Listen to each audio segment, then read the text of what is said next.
সমাজকে আমরা এই বার্তা দিতে চাইছি কি যেভাবে আমাদের বীর শহীদরা যেভাবে দেশকে বাঁচিয়ে রেখে আমাদেরকে স্বাধীনতা দিয়েছেন, ज्ञान रहना चाहिए कि वो ऐसे व्यक्ति हैं जो अपनी शिक्षा दीक्षा को नौमिक तो कहीं ना कहीं छोटा बड़ा रूप में आप देखते होंगे।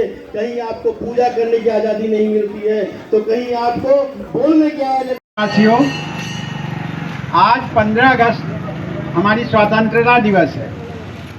ये स्वतंत्रता दिवस हार्दिक शुभकामना। आज हम 15 अगस्त को झंडा उत्तोलन किए स्वतंत्रता दिवस मना रहे हैं। ये स्वतंत्रता दिवस वंचित आदमी को सामने लेके आएंगे जो कि कर रह जाएगी।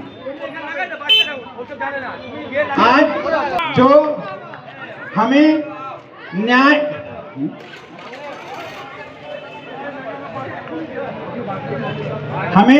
न्याय के तरफ बढ़ा रही है और अवसर देने के लिए सजग है।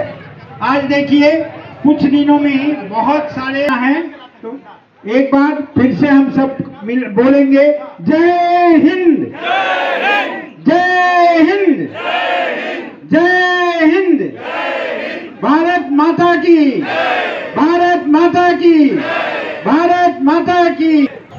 আগামী দিনে আমাদেরকেও সেইভাবে দেশকে বাঁচিয়ে সমাজকে বাঁচিয়ে এগিয়ে যেতে হবে, নালে দেশ আবার পরাধীন হতে কেউ বাঁচাতে পারবে না। কারণ পুরো ওয়ার্ল্ড ওয়াইড দেখা যাচ্ছে কোথাও না কোথাও যুদ্ধ হয়ে থাকছে, একমাত্র ভারত আজ পর্যন্ত একমত হয়ে চলছে। সেই কারণে আজকে আমাদের উপরে যুদ্ধ করার জন্য অন্য দেশেরকে ভাবতে হচ্ছে। আমি একটাই কথা বলবো, সমাজকে মতভেদ হতে পারে, আমাদের অনেক মতের মিল নয়, কিন্তু মন কোথাও মিলের এক আলাদা হতে পারে না। আমাদের একটাই মন থাকবে, ভারত আমার দেশ, আমাদের দেশ, আমাদের সবার দেশ। এই ভারত। কুলদীপ কুমার সাউ।